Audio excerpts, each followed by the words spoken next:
പരിശുദ്ധതയുടെ പർദീസയിലേക്ക് ഏവർക്കും സ്വാഗതം. ഇന്നത്തെ ഈ ഒരു എപ്പിസോഡിൽ വാഴ്ത്തപ്പെട്ട ജേഴ്സിയെക്കുറിച്ചാണ് നമ്മൾ ശ്രവിക്കുക. കമ്മ്യൂണിസ്റ്റ് നിരീശ്വരവാദത്തിനെതിരെ പോരാടി ദൈവവിശ്വാസത്തിന് വേണ്ടിയിട്ട് ശബ്ദമുയർത്തിയ ഒരു ധീരനായ ഒരു വൈദികനായിരുന്നു വാഴ്ത്തപ്പെട്ട ജേഴ്സി. അദ്ദേഹം ജനിച്ചത് 1947 സെപ്റ്റംബർ 14 പോളണ്ടിലായിരുന്നു. തൻ്റെ മാതാപിതാക്കളുടെ 5 മക്കളിൽ മൂന്നാമനായിരുന്നു ജേഴ്സി.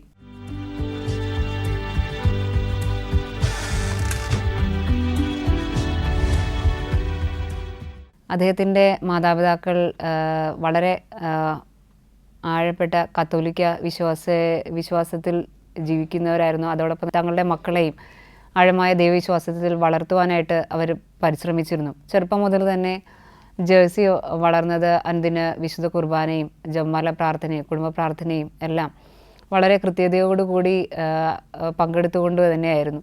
ജേഴ്സിയുടെ ജീവിതത്തിൽ അങ്ങനെ ചെറുപ്പം മുതൽ തന്നെ ദൈവവിശ്വാസം വളരെ ആഴത്തിൽ പതിഞ്ഞിരുന്നു. പ്രത്യേകിച്ച് ജേഴ്സിയുടെ ഒരു സ്വഭാവത്തെക്കുറിച്ച് പറയുകയാണെങ്കിൽ ഒരു നാണം കുണുങ്ങിയായ ഒരു കുട്ടിയായിരുന്നു ജേഴ്സി. അതോടൊപ്പം ജേഴ്സിയുടെ ജീവിതത്തിൽ ജേഴ്സിയുടെ സ്കൂളിംഗ് ഒക്കെ ചെയ്ത വിദ്യാഭ്യാസമെല്ലാം ഷുക്കോള എന്ന് പറയുന്ന പോളണ്ടിലെ ഷുക്കോള എന്ന് പറയുന്ന സ്ഥലത്തായിരുന്നു. അവിടെ സ്കൂൾ വിദ്യാഭ്യാസമെല്ലാം കഴിഞ്ഞ ആ ഒരു കാലഘട്ടം മുതൽ തന്നെ ജേഴ്സിക്ക് ഒരു വൈദികനായി തീരണം എന്നുള്ളൊരു ആഗ്രഹമുണ്ടായിരുന്നു. കാരണം ചെറുപ്പം മുതൽ തന്നെ ദിവ്യബലിയിൽ പങ്കെടുക്കുമ്പോൾ ഓൾട്ടർ സർവീസിലെല്ലാം വളരെ സജീവമായി തന്നെയാണ് ജേഴ്സി പ്രവർത്തിച്ചിരുന്നത്. അപ്പോൾ ഒരു ചെറിയ പ്രായം മുതൽ തന്നെ ജേഴ്സിക്ക് താനൊരു വൈദികനായി തീരണമെന്നൊരു ആഗ്രഹമുണ്ടായിരുന്നു. പക്ഷേ അത് ആരോടും പറഞ്ഞിരുന്നില്ല. അതിന് മറ്റൊരു കാരണമുണ്ടായിരുന്നു. ജേഴ്സി ജീവിച്ചിരുന്ന ഒരു കാലഘട്ടത്തിൽ ശരിക്കും പോളണ്ടിൽ വളരെയേറെ കമ്മ്യൂണിസ്റ്റ് ഭരണത്തിൻ്റെ വളരെ ഭീകരത അനുഭവിച്ചിരുന്ന ഒരു കാലഘട്ടമായിരുന്നു അന്ന്. പ്രത്യേകമായിട്ട് നിരീശ്വരവാദം വളരെ ശക്തമായിട്ട് പോളണ്ടിൽ വ്യാപിച്ചുകൊണ്ടിരിക്കുന്ന ഒരു കാലഘട്ടമായിരുന്നു. പോളണ്ടിനെ കുറിച്ച് പറയുകയാണെങ്കിൽ പോളണ്ടിലെ ഒരു 95% മനുഷ്യർ കത്തോലിക്ക വിശ്വാസികളായിരുന്നു. അതോടൊപ്പം തന്നെ പോളണ്ടിനോട് ചേർന്ന് കിടക്കുന്ന ജർമ്മനിയിലാണെങ്കിൽ പ്രൊട്ടസ്റ്റൻ്റ് വിശ്വാസക്കാരും ഇപ്പുറത്തെ വശത്ത് ഓർത്തഡോക്സ് വിശ്വാസത്തിലുള്ളവരുമായിരുന്നു. അപ്പോൾ ഈ പോളണ്ടിനെ സംബന്ധിച്ചിടത്തോളം അവരുടെ ഈ ഒരു ദൈവവിശ്വാസം എന്ന് പറയുന്നത് ദേശഭക്തിയുമായിട്ട് ചേർന്ന് പോകുന്ന ഒരു കാര്യം തന്നെയായിരുന്നു. അപ്പോൾ അവർക്ക് ദൈവവിശ്വാസം എന്ന് പറയുന്നത് ദേശഭക്തിയും എല്ലാം ഒന്ന് തന്നെയാണ്. അപ്പോൾ അവരുടെ ആ ഒരു നാടിൻ്റെ ഒരു തീമെന്ന് പറയുന്നതും ദൈവഭക്തിയുമായി ചേർന്ന് പോകുന്ന ഒരു തീം തന്നെയാണ് പോളണ്ടിനുള്ളത്. അപ്പോൾ എല്ലാം കൊണ്ട് തന്നെ പോളണ്ടിന് കത്തോലിക്ക വിശ്വാസം എല്ലാ ഒരു ദൈവവിശ്വാസം എന്ന് പറയുന്നത് വളരെ പ്രധാനപ്പെട്ട ഒരു കാര്യം തന്നെയായിരുന്നു. അപ്പോൾ ഇക്കാലഘട്ടത്തിലാണ് ഏകാധിപത്യത്തിൻ്റെ ഒരു ശ്രമം ആ ഒരു നാട്ടിൽ നടക്കുന്നത്. അതോടൊപ്പം തന്നെ യുദ്ധഭീകരതയും ഒക്കെ അവിടെ വർദ്ധിച്ചു വരുന്ന ഒരു കാലഘട്ടമായിരുന്നു. അങ്ങനെ ജേഴ്സി തൻ്റെ ആ ഒരു വൈദികനായി തീരണമെന്നുള്ളൊരാഗ്രഹം ഉള്ളിലൊതുക്കി. കാര്യം ഈ സമയങ്ങളിലെല്ലാം സ്കൂളുകളിലും എല്ലാം മതപഠനമെല്ലാം നിരോധിച്ചിരിക്കുന്ന ഒരു സമയമായിരുന്നു. അപ്പോൾ എല്ലാ അർത്ഥത്തിലും ഒരു വൈദികനായി തീരുക എന്നുള്ളത് വളരെ റിസ്ക് ഉള്ള ഒരു കാര്യം തന്നെയായിരുന്നു. അപ്പോൾ ഉറപ്പായിട്ടും പുറത്ത് പറഞ്ഞു കഴിഞ്ഞാൽ തനിക്ക് അനുവാദം ലഭിക്കുകയില്ല എന്നുള്ളൊരു കൺസേൺ, ഒരു തോന്നൽ ജേഴ്സിക്ക് ഉണ്ടായിരുന്നു. അങ്ങനെ യുദ്ധത്തിൻ്റെ ആ ഒരു പശ്ചാത്തലത്തിൽ ജേഴ്സിക്ക് 1968 കാലഘട്ടത്തിൽ ജേഴ്സിക്ക് പട്ടാള സേവനത്തിനായിട്ട് നിർബന്ധിത പട്ടാള സേവനം ആയിരുന്നു. അപ്പോൾ അതിന് ഏർപ്പെടേണ്ടി വന്നു. അപ്പോൾ 1966 ജേഴ്സി സെമിനാരിയിൽ ചേരുന്നുണ്ട്. പക്ഷേ അത് തുടർന്ന് പോകാൻ പറ്റിയില്ല. 68 നേരെ പട്ടാള സേവനത്തിലേക്ക് കടന്നു വരികയുണ്ടായി. അങ്ങനെ ജേഴ്സി ഈ പട്ടാള സേവനത്തിലായിരിക്കുമ്പോൾ താൻ എന്ത് വിശ്വസിച്ചോ അതിൻ്റെ നേരെ ഓപ്പോസിറ്റായിട്ടുള്ള തികച്ചും വിപരീതമായിട്ടുള്ള കാര്യങ്ങളാണ് പിന്നെ അവിടെ ജേഴ്സി പിന്നെ കേൾക്കാനായിട്ട് തുടങ്ങുന്നത്. കാര്യം അവിടെ ജേഴ്സി പഠിച്ചിരുന്നത് നിരീശ്വരവാദത്തെക്കുറിച്ചായിരുന്നു. അതോടൊപ്പം വിശ്വാസത്തിന് എതിരായിട്ടുള്ള എല്ലാ കാര്യവും അവിടെ ജേഴ്സിയെ പഠിപ്പിച്ചിരുന്നു. ഭൗതികവാദം എല്ലാം ഉണ്ടായിരുന്നു. അപ്പോൾ നമ്മൾ ജേഴ്സിയുടെ ജീവിതത്തെക്കുറിച്ച് ചിന്തിക്കുകയാണെങ്കിൽ ഒരുപക്ഷെ ഈ ഒരു സമയം അവിടെ ആയിരുന്ന ആ ഒരു കാലഘട്ടം മതി ജേഴ്സിക്ക് തനിക്ക് ഇതുവരെ നേടിയെടുത്തതെല്ലാം ഉപേക്ഷിച്ച് തിരിച്ച് മടങ്ങിപ്പോകാനായിട്ട്. ഉണ്ടായിരുന്ന വിശ്വാസം നഷ്ടപ്പെടുത്തി പോകാനായിട്ടുള്ള എല്ലാ സാഹചര്യങ്ങളും ജേഴ്സിയുടെ മുമ്പിലുണ്ടായിരുന്നു. ജപമാലകൾ ഉപയോഗിക്കാൻ പാടില്ലായിരുന്നു. അങ്ങനെ ജേഴ്സിക്ക് വിപരീതമായ ഒത്തിരി കാര്യങ്ങൾ ആ പട്ടാള സേവനത്തിൽ ഏർപ്പെട്ടിരുന്ന കാലഘട്ടത്തിൽ നേരിടേണ്ടി വന്നിരുന്നു. പക്ഷേ അതിലെല്ലാം അതൊന്നും ജേഴ്സിയെ തളർത്തിയില്ല, അല്ലെങ്കിൽ ജേഴ്സിയുടെ വിശ്വാസത്തിൽ യാതൊരു കോട്ടവും സംഭവിക്കാത്ത രീതിയിൽ തന്നെ മുന്നോട്ട് കൊണ്ടുപോകാനായിട്ട് സാധിച്ചു. അങ്ങനെ 1972 ജേഴ്സി വീണ്ടും വൈദിക പഠനത്തിന് ചേരുകയും വൈദികനായി തീരുകയും ചെയ്യുന്നു. അങ്ങനെ ജേഴ്സി ഈ ഒരു വൈദിക പട്ടം സ്വീകരിച്ച സമയത്ത് ജേഴ്സി ഒരു തീരുമാനമെടുത്തു.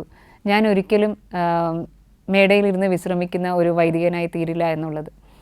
അപ്പോൾ അത് കൃത്യതയോടുകൂടി തന്നെ ജേഴ്സി പിന്നീട് പാലിച്ചു എന്നുള്ളത് നമുക്ക് ജേഴ്സിയുടെ ജീവിതം പരിശോധിക്കുമ്പോൾ കാണുവാനായിട്ട് സാധിക്കും. പിന്നീട് ജേഴ്സി സെമിനാരിയിലായിരിക്കുമ്പോൾ തന്നെ ചെറിയ ശാരീരികമായ അസ്വസ്ഥതകളൊക്കെ ഉണ്ടായിരുന്നു. തൈറോയിഡിൻ്റെ രോഗം വർദ്ധിച്ചു വന്ന് മരണപ്പെടുന്ന ഒരു അവസ്ഥ വരെ ജേഴ്സിക്ക് ഉണ്ടായിട്ടുണ്ട്. അപ്പോൾ ആ സമയത്തെല്ലാം തൻ്റെ കൂടെ ഉണ്ടായിരുന്ന മറ്റ് സെമിനാരിയൻസ് എല്ലാവരും കൂടെ ചേർന്ന് പ്രാർത്ഥിക്കുകയും സഹായിക്കുകയും അവരുടെ ഒരു പ്രാർത്ഥനയുടെയൊക്കെ ഫലമായിട്ട് ജേഴ്സി ആ ഒരു മരണത്തിൻ്റെ വക്കിൽ നിന്നൊക്കെ രക്ഷപ്പെട്ടു വരികയും ഈ ഒരു രോഗത്തിൽ നിന്ന് പൂർണ്ണമായ മുക്തി നേടുകയും ചെയ്യുന്നുണ്ട്.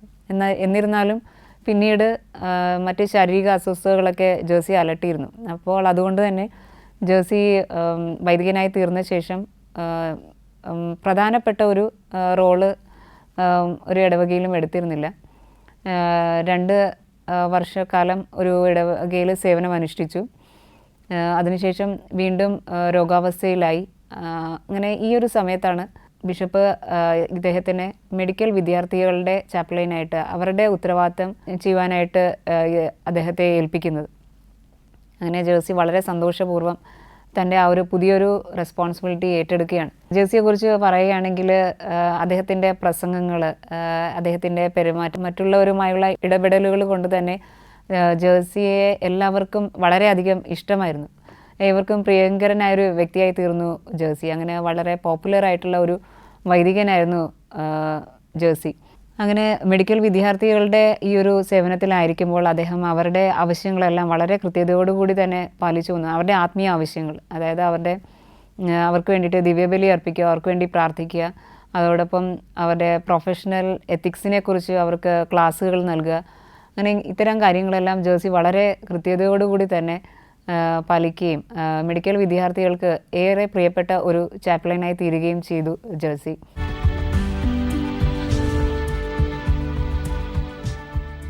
1989 ആ നാട്ടിലെ ഒരു ഫാക്ടറിയിലെ തൊഴിലാളികൾ ഒരു സമരത്തിൽ ഏർപ്പെടുന്ന ഒരു സംഭവമുണ്ട്. അപ്പോൾ അവർക്ക് ഒരു വൈദികനെ ആവശ്യമുണ്ടായിരുന്നു. അവർക്ക് വേണ്ടിയിട്ട് ദിവ്യബലി അർപ്പിക്കുവാനായിട്ട് ഒരു വൈദികൻ അവർക്ക് ആവശ്യമായിരുന്നു. അങ്ങനെ ഈ ഒരു കാര്യം അവർ സമരത്തിലായിരിക്കുന്നവർ ബിഷപ്പിനെ അറിയിക്കുന്നുണ്ട്. അങ്ങനെ ബിഷപ്പ് അതിനെ തുടർന്ന് ജേഴ്സി അച്ഛനെ അവർക്കായിട്ട് പിന്നീട് നിയമിക്കുകയാണ്. നമ്മൾ നേരത്തെ കണ്ടു പോളണ്ടിലുള്ള അവരുടെ ഒരു വിശ്വാസം എന്ന് പറയുന്നത് ആ ജനതയുടെ കൂടുതലും കത്തോലിക്ക വിശ്വാസികൾ തന്നെയാണ്. അപ്പോൾ അവരെ അത്രത്തോളം പ്രാധാന്യത്തോടു കൂടിയാണ് ദിവ്യബലികളെല്ലാം കണ്ടിരുന്നത്. അപ്പോൾ ഈ സമരത്തിലായിരുന്ന സമയത്തിൽ ആ ഒരു സമയത്ത് പോലും അവർ വിശുദ്ധ കുർബാനയ്ക്ക് അവർ അത്രത്തോളം പ്രാധാന്യം നൽകിയിരുന്നു. അങ്ങനെ അവരുടെ ഒരു അഭ്യർത്ഥന മാനിച്ച് അവർക്ക് ജേഴ്സി അച്ഛനെ ലഭിക്കുകയാണ്. അങ്ങനെ അച്ഛൻ അവർക്ക് വേണ്ടിയിട്ട് അനുദിനം ദിവ്യബലി അർപ്പിക്കുകയും അവരുടെ കുമ്പസാരങ്ങൾ കേൾക്കുകയും അതോടൊപ്പം തന്നെ വിവാഹം ആശീർവദിക്കാത്ത വിവാഹങ്ങളൊക്കെ ഉണ്ടായിരുന്നു അവരുടെ ഇടയിൽ. അങ്ങനെ ആ വിവാഹങ്ങൾ ഒക്കെ ആശീർവദിച്ച് നൽകുവാനായിട്ട് അങ്ങനെ അവരുടെ ആവശ്യങ്ങളൊക്കെ കണ്ടറിഞ്ഞ് അവരിലേക്ക് ഇറങ്ങിച്ചെന്ന് പ്രവർത്തിക്കാനൊക്കെ ആയിട്ട് ജേഴ്സി അച്ഛൻ പ്രത്യേകം ശ്രദ്ധിച്ചിരുന്നു. പിന്നെ സെമിനാരിയിലായിരുന്നപ്പോഴാണെങ്കിലും ജേഴ്സി അച്ഛൻ എന്ന് പറയുന്ന വളരെ ഒരു ആവറേജ് പെർഫോമറായിരുന്നു. അത്രത്തോളം ഒരു ഭയങ്കര മികവുള്ള ഒരു വ്യക്തിയാണെന്ന് നമുക്ക് പറയാനായിട്ട് സാധിക്കുകയില്ല. പക്ഷേ ആ വൈദിക പട്ടം സ്വീകരിച്ചതിൽ പിന്നെ ദൈവം ജേഴ്സി അച്ഛനെ വളരെ വ്യത്യസ്തമായൊരു രീതിയിലാണ് പിന്നീട് എടുത്ത് ഉപയോഗിക്കുന്നത് നമുക്ക് കാണാനായിട്ട് സാധിക്കുക. ആ ഒരു നാടിൻ്റെ ആവശ്യം എന്താണോ അത് അറിഞ്ഞുകൊണ്ട് തന്നെ വളരെ സമാധാനപരമായ മാർഗത്തിലൂടെ അദ്ദേഹം അതിനെയെല്ലാം ഏറ്റവും തീക്ഷ്ണതയോടുകൂടിയും കൃത്യതയോടുകൂടിയും നേരിട്ടു എന്നുള്ളതാണ്. അപ്പോൾ അന്നത്തെ കാലഘട്ടത്തിൽ നമ്മൾ കണ്ടു ആ പോളണ്ടിൽ ഏകാധിപത്യ ഭരണമാണ് അവിടെ നടക്കുക. അപ്പോൾ പലപ്പോഴും ജനങ്ങളുടെ ആവശ്യങ്ങളൊന്നും നിറവേറ്റപ്പെടുന്നില്ല. അങ്ങനെ എല്ലാം കൊണ്ടും അവർ ഞെരുക്കപ്പെടുന്ന ഒരു അവസ്ഥയായിരുന്നു അവിടെ ഉണ്ടായിരുന്നത്. അപ്പോൾ ഇതിനെല്ലാം എതിരായിട്ട് ശബ്ദമുയർത്താനായിട്ട് ജേഴ്സി അച്ഛൻ പ്രത്യേകമായിട്ട് പരിശ്രമിച്ചു. അതിനു വേണ്ടിയിട്ട് നിൽക്കുന്നവരുടെ കൂടെ ചേർന്ന് നിന്ന് പ്രവർത്തിക്കുവാനായിട്ട് അദ്ദേഹം പരിശ്രമിച്ചു. അപ്പോൾ ഈ ഒരു സമയത്ത് അവിടെ 1981 സോളിഡാരിറ്റിയുടെ പ്രവർത്തനങ്ങളുമായിട്ട് ചേർന്ന് പ്രവർത്തിക്കുവാനായിട്ട് അദ്ദേഹം ആരംഭിച്ചു. അങ്ങനെ ഏകാധിപത്യ ഭരണത്തിനെതിരായിട്ട് പ്രവർത്തിക്കാനായിട്ടും അതോടൊപ്പം മെഡിക്കൽ വിദ്യാർത്ഥികളിലെ ആവശ്യങ്ങൾ നിറവേറ്റുന്നതിന് വേണ്ടിയിട്ടുള്ള കാര്യങ്ങൾ അതൊക്കെ നിറവേറ്റുന്നതിന് വേണ്ടിയിട്ട് അതിനെതിരായിട്ട് സമരം ചെയ്യുവാനായിട്ടൊക്കെ അതിനെതിരെ ശബ്ദമുയർത്തുവാനൊക്കെ ആയിട്ട് അദ്ദേഹം ഇവരോട് ചേർന്ന് നിന്നുകൊണ്ട് പ്രവർത്തിക്കുവാനായിട്ടൊക്കെ തുടങ്ങി. ഇതിനുശേഷം ആ നാട്ടിൽ അവിടെ പട്ടാള ഭരണം വരികയാണ്. അതിന് ഈ പട്ടാള ഭരണം വന്ന ശേഷം ജേഴ്സി അച്ഛൻ്റെ പ്രസംഗങ്ങളൊക്കെ വളരെയധികം പ്രശസ്തമാണ്. അപ്പോൾ ഇതിന് ശേഷം അച്ഛൻ്റെ പ്രസംഗങ്ങൾ അച്ഛനെ വളരെ കൃത്യതയോടുകൂടി തന്നെ രഹസ്യ പോലീസ് നിരീക്ഷിക്കുവാനായിട്ട് തുടങ്ങി. അങ്ങനെ അച്ഛൻ്റെ ഓരോ കാര്യങ്ങൾ എന്തെങ്കിലും കുറ്റം കണ്ടുപിടിച്ച് അദ്ദേഹത്തെ അറസ്റ്റ് ചെയ്യാനായിട്ടൊക്കെ പല തവണ പരിശ്രമങ്ങളൊക്കെ നടന്നു. അങ്ങനെ ഒത്തിരി സംഭവങ്ങൾ ജേഴ്സി അച്ഛൻ്റെ ജീവന് തന്നെ ഭീഷണിയാകുന്ന രീതിയിലുള്ള അനുഭവങ്ങൾ പിന്നീട് തുടർന്ന് അദ്ദേഹത്തിൻ്റെ ജീവിതത്തിൽ ഉണ്ടാവുകയാണ്. അങ്ങനെ ഈ ഒരു സമയത്താണ് പോളണ്ടിലെ വിശ്വാസത്തിൻ്റെ സഹസ്രാബ്ദ ആഘോഷങ്ങൾ നടക്കുന്ന ഒരു കാലഘട്ടത്തിൽ 1966 കുറച്ച് കാലങ്ങൾക്ക് മുമ്പ് ഇതുപോലെ പോൾ ആറാമൻ മാർപ്പാപ്പ അവിടെ വരുവാനായിട്ട് ശ്രമിച്ചപ്പോൾ അനുമതി ലഭിച്ചില്ല. കാര്യം മാർപ്പാപ്പയ്ക്ക് അവിടെ വരാനായിട്ടുള്ള വിലക്ക് കൊടുത്തിരുന്നു. അപ്പോൾ അങ്ങനെ ഒരു മാർപ്പാപ്പയ്ക്ക് പോളണ്ട് സന്ദർശിക്കുവാനായിട്ടുള്ള അനുവാദം ഉണ്ടായിരുന്നില്ല. പക്ഷേ കാലങ്ങൾക്ക് ശേഷം ഈ ഒരു കാലഘട്ടത്തിൽ ജോൺ പോൾ രണ്ടാമൻ മാർപ്പാപ്പയ്ക്ക് ഇവിടെ പോളണ്ട് സന്ദർശിക്കുവാനായിട്ട് ഉള്ള വലിയൊരു അനുഗ്രഹം ലഭിച്ചു. അപ്പോൾ അതിൻ്റെ കാരണമെന്ന് പറയുന്നത് ജോൺ പോൾ രണ്ടാമൻ മാർപ്പാപ്പ പോളണ്ടുകാരൻ തന്നെയാണ്. അപ്പോൾ ഒരു രാജ്യത്തിൻ്റെ പൗരന് തൻ്റെ നാട് സന്ദർശിക്കാനായിട്ട് യാതൊരു വിലക്കും ഏർപ്പെടുത്താനായിട്ട് സാധിക്കുകയില്ല. അപ്പോൾ ആ കാരണത്താൽ തന്നെ ജോൺ പോൾ രണ്ടാമൻ മാർപ്പാപ്പയ്ക്ക് പോളണ്ട് സന്ദർശിക്കുവാനായിട്ട് സാധിച്ചു. അങ്ങനെ ഈ ഒരു സന്ദർശനത്തിന് ശേഷം കൂടുതൽ നല്ല മാറ്റങ്ങൾ പോളണ്ടിൽ ഉണ്ടാവുകയാണ്. അങ്ങനെ ഇദ്ദേഹം മാർപ്പാപ്പ ദിവ്യബലി അർപ്പിക്കുന്ന സമയത്ത് ഇതുപോലെ ഒരു രഹസ്യമായിട്ടൊരു കത്ത് കാഴ്ചവെപ്പിൻ്റെ സമയത്ത് ദിവ്യബലിയുടെ ഇടയ്ക്കുള്ള ഒരു സമയമാണ് കാഴ്ചവെപ്പ്. അപ്പോൾ ഈ കാഴ്ചവെപ്പിൻ്റെ സമയത്ത് താലത്തിൽ ഒരു കത്ത് വച്ച് ഇങ്ങനെ മാർപ്പാപ്പയുടെ അടുത്തേക്ക് കാഴ്ചവെപ്പിനെ കൊണ്ടുപോവുകയായിരുന്നു. പക്ഷേ ആ സമയത്ത് ഇവരെ നിരീക്ഷിച്ചുകൊണ്ടിരുന്ന രഹസ്യ പോലീസ് പെട്ടെന്ന് ഇത് കണ്ടെത്തുകയും ആ കത്ത് അതിൽ നിന്ന് പെട്ടെന്ന് തട്ടിപ്പറിച്ച് എടുത്തു മാറ്റുകയും ചെയ്യുന്നുണ്ട്. അപ്പോൾ ഈ സമയം ഇത് കണ്ടുകൊണ്ട് നിന്ന ജേഴ്സി അച്ഛൻ തിരികെ ചെന്ന് പെട്ടെന്ന് തന്നെ ഓൺ ദ സ്പോട്ട് അവിടെ ചെന്ന് അത് തിരികെ എടുത്ത് തിരിച്ചു വെച്ച് താളത്തിൽ വെച്ച് തന്നെ അത് കൊണ്ടുപോകാനായിട്ട് തിരിച്ചു നൽകുകയും ചെയ്യുന്നു.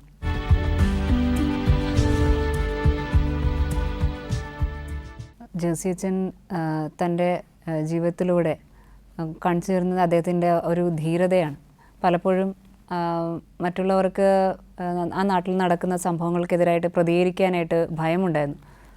അപ്പോൾ പക്ഷേ ജേഴ്സി അച്ഛന് യാതൊരു ഭയവും കാണിച്ചിരുന്നില്ല. ആ നാട്ടിലെ നിലനിന്നിരുന്ന ആ ഒരു രാഷ്ട്രീയ ഭരണത്തിനെതിരായും ഏകാധിപത്യത്തിനെതിരായിട്ടൊക്കെ ശബ്ദമുയർത്താനായിട്ട് ജേഴ്സി അച്ഛൻ വളരെ ധീരതയോടുകൂടി തന്നെ മുന്നോട്ട് വന്നു. അപ്പോൾ അദ്ദേഹത്തിൻ്റെ അതോടൊപ്പം തന്നെ പാവങ്ങളോട് പക്ഷം ചേർന്നുകൊണ്ട് ജീവിക്കുവാനായിട്ട് അവരുടെ ആവശ്യങ്ങൾ നിറവേറ്റുവാനായിട്ട് അവർക്ക് വേണ്ടിയിട്ട് ശബ്ദമുയർത്തുവാനൊക്കെ ആയിട്ട് ജേഴ്സി അച്ഛന് യാതൊരു ഭയവും ഉണ്ടായിരുന്നില്ല. പക്ഷേ ഇങ്ങനെ പ്രസംഗങ്ങളൊക്കെ പറയുമെങ്കിലും മറ്റൊരു രീതിയിലും അക്രമാസക്തമായ യാതൊരു പ്രവൃത്തികളും അദ്ദേഹം ചെയ്തിരുന്നില്ല. ഇതിനൊക്കെ എല്ലാത്തിനും പ്രാർത്ഥനയാണ് ഏറ്റവും പ്രധാനമെന്നുള്ള കാര്യം അദ്ദേഹം തിരിച്ചറിഞ്ഞിരുന്നു. അങ്ങനെ കോസ്ക വികാരിയായിരുന്ന ഒരു വൈദികൻ ഇങ്ങനൊരു കാര്യം അന്ന് കൊണ്ടുവന്നു. ഈ ഒരു നിയോഗത്തിന് വേണ്ടിയിട്ട് ആ നാടിൻ്റെ നന്മയ്ക്ക് വേണ്ടിയിട്ട് അതിന് വേണ്ടിയിട്ട് ഒരു ദിവ്യബലി അർപ്പിച്ച് നമുക്ക് പ്രാർത്ഥിക്കാമെന്നുള്ള ഒരു തീരുമാനത്തിലേക്ക് വന്നു. ആ കാലഘട്ടത്തിൽ മതപരമായ ആചാരങ്ങൾക്കെല്ലാം വിലക്കുകളുണ്ടായിരുന്നു. അപ്പോൾ വിശുദ്ധ കുർബാനകൾ ആരംഭിക്കുകയും അവസാനിക്കുകയും ചെയ്തിരുന്നതെല്ലാം ദേശഭക്തി ഗാനത്തോടെയൊക്കെ ആയിരുന്നു. അതോടൊപ്പം തന്നെ ഇവരുടെ ഈ പ്രാർത്ഥന ശുശ്രൂഷകളെല്ലാം തന്നെ രഹസ്യ പോലീസുകൾ നിരീക്ഷിച്ചിരുന്നു.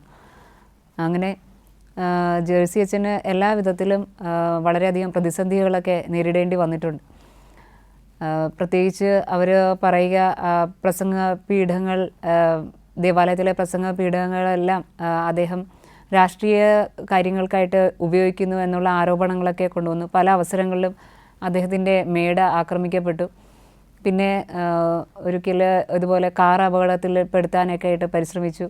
എന്നെ അറസ്റ്റ് ചെയ്യാനായിട്ട് നോക്കി. അങ്ങനെ പല അവസരങ്ങളിലും ജോസി അച്ഛൻ്റെ പ്രസംഗങ്ങൾ ജനങ്ങളിലേക്ക് എത്തുന്നു, അവരെ അതിലേക്ക് ആകർഷിക്കുന്നു എന്നൊക്കെ കണ്ടു കഴിഞ്ഞപ്പോൾ പല ആരോപണങ്ങളും നടത്തി അദ്ദേഹത്തെ അറസ്റ്റ് ചെയ്യാനായിട്ടൊക്കെ പരിശ്രമങ്ങൾ അവിടെ ഉണ്ടായിരുന്നു. പക്ഷേ അതിനൊന്നും മതിയായ തെളിവുകളില്ലാത്തത് കൊണ്ട് തന്നെ അദ്ദേഹത്തെ വെറുതെ വരേണ്ട അവസ്ഥയാണ് ഇവർക്കുണ്ടായിരുന്നത്. അങ്ങനെ ഇപ്പോൾ ഈ കാലഘട്ടത്തിൽ നടത്തിയിരുന്ന ആ ദിവ്യബലികൾ, അതിൽ ഏകദേശം 10,000 മുതൽ 20,000 പേർ വരെ അതിൽ പങ്കെടുത്തിരുന്നു എന്നാണ് പറയുക. അങ്ങനെ ഈ ദിവ്യബലികളിലെല്ലാം എപ്പോഴും നിരീക്ഷണങ്ങൾ, രഹസ്യ പോലീസിൻ്റെ നിരീക്ഷണം എപ്പോഴും ഉണ്ടായിരുന്നു.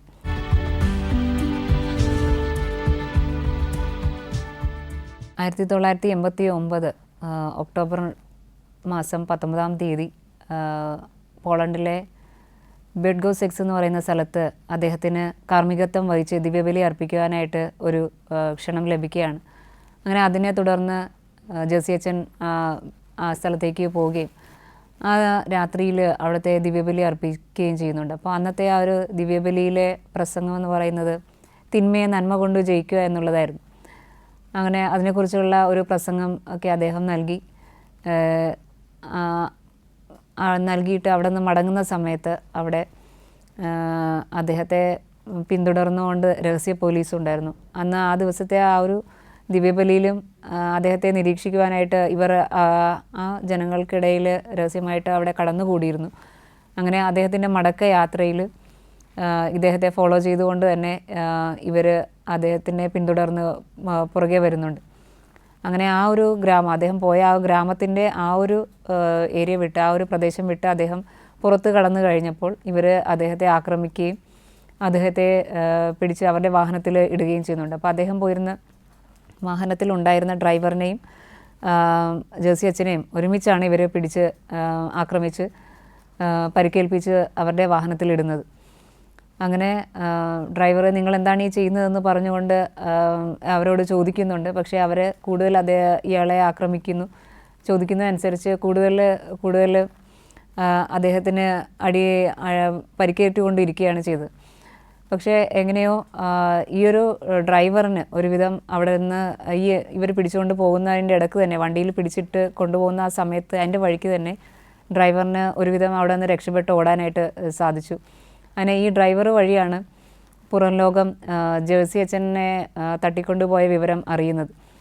അങ്ങനെ ജോസി അച്ഛനെ ഇതുപോലെ തന്നെ, ഡ്രൈവറിനെ പോലെ തന്നെ അദ്ദേഹവും അതിനുശേഷം രക്ഷപ്പെടാനായിട്ട് പരിശ്രമിക്കുന്നുണ്ട്. അദ്ദേഹത്തിൻ്റെ ആദ്യ പരിശ്രമത്തിൽ ഇവർ അദ്ദേഹത്തിൻ്റെ തലയ്ക്കടിച്ച് പരിക്കേൽപ്പിക്കുന്നു. പിന്നെ രണ്ടാമത് അദ്ദേഹത്തിൻ്റെ കൈയും കാലുമൊക്കെ കൂട്ടിക്കെട്ടുന്നുണ്ട്.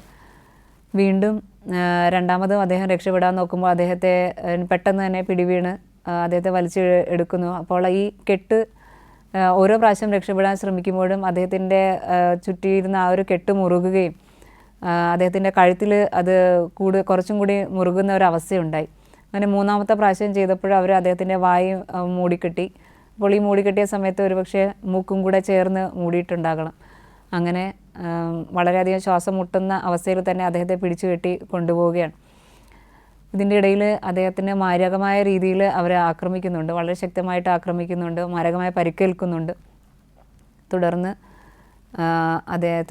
ജോസി അച്ഛൻ്റെ കാലിൽ ഒരു വലിയ ചാക്ക് നിറച്ച് ഭാരമുള്ള കല്ലുകൾ കയറ്റി അദ്ദേഹത്തെ, ഇവർ പോകുന്ന വഴിയിൽ ഉള്ള ഒരു നദിയാണ് വിസിയ നദി, ആ നദിയിലേക്ക് ഇദ്ദേഹത്തെ വലിച്ചെറിയുകയാണ്. അങ്ങനെ ഈ ഒരു സംഭവം നാട്ടിലധികം ആരും അറിയുന്നില്ല. ഇത് ഈ ഒരു സമയത്ത് വളരെ രഹസ്യമായിട്ട് നടന്ന ഒരു കാര്യമായതുകൊണ്ട്. പക്ഷേ ഈ ഒരു ഡ്രൈവർ മുഖേനയാണ് പിന്നീട് നാട്ടിൽ ആൾക്കാരെല്ലാം അറിഞ്ഞു വരുന്നത്. പക്ഷേ ജോസി അച്ഛനെ രക്ഷപ്പെടുത്തി കൊണ്ടുവരാനായിട്ട് പ്രത്യേകിച്ച് പരിശ്രമങ്ങൾ അവർ നടത്തിയെങ്കിലും അവർക്ക് കണ്ടെത്താനായിട്ട് സാധിച്ചില്ല. 19-ാം തീയതി നടന്ന സംഭവത്തിന് ശേഷം 24-ാം തീയതി ആണ് പിന്നീട് ജോസി അച്ഛൻ്റെ ബോഡി കണ്ടെത്തുന്നത്. അപ്പോൾ ജോസി അച്ഛൻ്റെ ബോഡി കണ്ടെത്തുന്ന സമയത്ത് അദ്ദേഹത്തിൻ്റെ മുഖമെല്ലാം വികൃതമായി, തിരിച്ചറിയാൻ കഴിയാത്ത വിധമായിരുന്നു. താടിയിലും മൂക്കും എല്ലാം അതെല്ലാം ദ്രവിച്ച് എല്ലാം പോയ ഒരു അവസ്ഥയിലാണ് അദ്ദേഹത്തിൻ്റെ ബോഡി കണ്ടെത്തുന്നത്. ഇദ്ദേഹത്തെ നഷ്ടമായി എന്ന് അറിഞ്ഞ സമയത്ത് ആ നാട്ടിലെ ജനങ്ങളെല്ലാം ഒരുമിച്ച് കൂടുകയും അനേകർ അദ്ദേഹത്തിന് വേണ്ടിയിട്ട് പ്രാർത്ഥിക്കുകയൊക്കെ ചെയ്തുകൊണ്ടിരുന്നു. അത്രത്തോളം ഇൻഫ്ലുവൻസാണ് ജേഴ്സി അച്ഛൻ അന്ന് ജനഹൃദയങ്ങളിൽ നൽകിയിരുന്നത്. പക്ഷേ ഇദ്ദേഹത്തിൻ്റെ ആ ഒരു സമയം കൊണ്ട് തന്നെ ജേഴ്സി അച്ഛൻ ഇവർക്ക് വേണ്ടിയിട്ട് രക്തസാക്ഷിത്വം വഹിച്ചു കഴിഞ്ഞിരുന്നു. അങ്ങനെ അച്ഛൻ്റെ ആ ഒരു ബോഡിയിൽ അച്ഛനെ എന്തൊക്കെ പരിക്കേറ്റിട്ടുണ്ട് എന്നുള്ളത് കൃത്യമായ വിവരങ്ങൾ ലഭിക്കുന്നത് മറ്റുള്ള ആരും ഉണ്ടായിരുന്നില്ല. പക്ഷേ അവർക്ക് പിന്നീട് നമ്മൾക്ക് ഇതിൻ്റെ വിവരങ്ങൾ ലഭിക്കുന്നത് അദ്ദേഹത്തെ തട്ടിക്കൊണ്ടുപോയവരെ ചോദ്യം ചെയ്തപ്പോഴുണ്ടായ അതിൽ നിന്ന് ലഭിച്ച വിവരങ്ങളും അതോടൊപ്പം തന്നെ അദ്ദേഹത്തിൻ്റെ പോസ്റ്റ്മോർട്ടം റിപ്പോർട്ടിൽ നിന്നൊക്കെയുള്ള ലഭിച്ച വിവരങ്ങളിൽ നിന്നൊക്കെയാണ് എന്തൊക്കെ രീതിയിലുള്ള ആക്രമണങ്ങളാണ് അദ്ദേഹത്തിന് നേരിടേണ്ടി വന്നിട്ടുള്ളത് എന്ന് നമുക്കറിയാനായിട്ട് സാധിക്കുക. അദ്ദേഹത്തിൻ്റെ ബോഡി ഓട്ടോപ്സി ചെയ്ത ഡോക്ടർ പറയുന്നത് ഇതുപോലെ ആന്തരിക അവയവങ്ങൾ നഷ്ടപ്പെട്ട ഒരു വ്യക്തിയുടെയും ഇത്രത്തോളം മോശമായ അവസ്ഥയിലായി തീർന്ന ഒരു ബോഡിയും ഞാൻ ഇതുവരെയും കണ്ടിട്ടില്ല എന്നാണ് പറയുക. അപ്പോൾ അത്രത്തോളം നീചമായ രീതിയിൽ അദ്ദേഹത്തിന് അവരിൽ നിന്ന് അക്രമികളിൽ നിന്ന് പരിക്കേൽക്കേണ്ടി വന്നു. വളരെയേറെ സഹനത്തിലൂടെ അദ്ദേഹത്തിന് കടന്നു വേണ്ടി വന്നിട്ടുണ്ട് എന്ന് നമുക്ക് മനസ്സിലാക്കാനായിട്ട് സാധിക്കും. അദ്ദേഹത്തിൻ്റെ ലങ്സിൽ വരെ രക്തം കെട്ടി നിൽക്കുന്ന ഒരു അവസ്ഥയിലായിരുന്നു അന്ന് ബോഡി കണ്ടെത്തുന്നത്. അങ്ങനെ തങ്ങൾക്ക് ജേഴ്സി അച്ഛനെ നഷ്ടമായി എന്നുള്ള വിവരം നാട്ടിലെല്ലാവരും പിന്നീട് അറിഞ്ഞവരെല്ലാവരും അദ്ദേഹത്തെ ഒരു നോക്ക് കാണുവാനായിട്ട് യാത്ര അയക്കുവാനായിട്ട് അവരെല്ലാവരും അവിടെ എത്തുന്നുണ്ട്. ഏകദേശം 5 ലക്ഷത്തോളം മനുഷ്യരാണ്, 5 ലക്ഷത്തോളം പേര് അന്ന് ജേഴ്സി അച്ഛൻ്റെ അന്ത്യയാത്രയ്ക്ക് അവിടെ ഒരുമിച്ച് കൂടി എന്നാണ് പറയുന്നത്.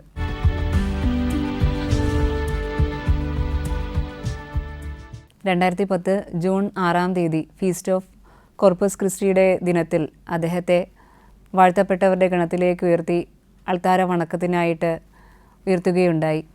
അങ്ങനെ വാഴ്ത്തപ്പെട്ട ജേഴ്സി അച്ഛൻ വധിക്കപ്പെട്ട ജേഴ്സി അച്ഛനേക്കാൾ വളരെയധികം സ്വാധീനം ചെലുത്തിയ വ്യക്തിയായിട്ട് ഏകാധിപതികൾ അദ്ദേഹത്തിൻ്റെ മരണത്തോടെ തിരിച്ചറിയുകയാണ്. നിരീശ്വരവാദത്തിനെതിരായിട്ട് പോരാടിക്കൊണ്ട് തൻ്റെ സ്വന്തം വിശ്വാസത്തിന് വേണ്ടിയിട്ട് നിലകൊണ്ടുകൊണ്ട് തൻ്റെ സ്വന്തം ജീവൻ ആത്മബലിയാക്കി തീർത്ത ജേഴ്സി അച്ഛൻ, അച്ഛൻ്റെ ജീവിതം ഇന്ന് നമ്മൾക്കും മാതൃകയാക്കാം. യേശുവിൻ്റെ സാക്ഷികളെന്ന നിലയിൽ സത്യത്തിന് വേണ്ടിയിട്ട് നിലകൊള്ളുവാനായിട്ടും സത്യത്തിന് വേണ്ടിയിട്ട് പോരാടുവാനായിട്ടൊക്കെ നമ്മൾക്കും പരിശ്രമിക്കാം.